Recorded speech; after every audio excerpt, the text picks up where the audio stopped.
Summary of the Book of Esther. The Book of Esther is a historical narrative found in the Old Testament. It tells the story of a young Jewish woman named Esther who becomes queen of Persia and courageously saves her people from genocide. Key characters: Esther, a beautiful and humble Jewish woman who becomes queen. Mordecai, Esther's cousin and guardian, a man of integrity.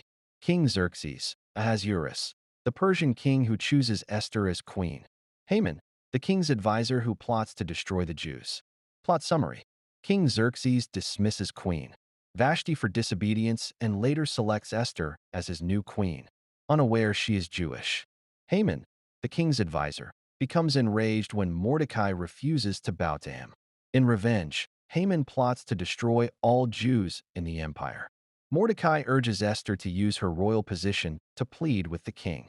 Initially afraid, Esther fasts and prays, then courageously goes before the king, risking her life.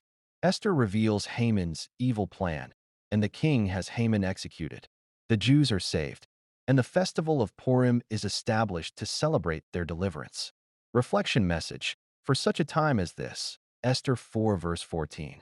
And who knows but that you have come to your royal position for such a time as this? Esther's story reminds us that we all have a divine purpose, even when we feel unqualified or uncertain. God placed Esther in the palace not just for comfort, but for courage. She was positioned strategically to bring deliverance, and she embraced her calling, despite the risk. Reflection questions: what fears are holding you back from stepping into your God-given purpose? Is there a place in your life where you might be positioned for such a time as this? How can you use your voice, your influence, or your gifts to stand up for truth, justice, or faith? Prayer: Lord, help me to recognize the moments when you've placed me in a position to act. Give me courage like Esther, to speak, to stand, and to serve in faith. May I not shrink back in fear, but trust that you are with me in every battle. Amen.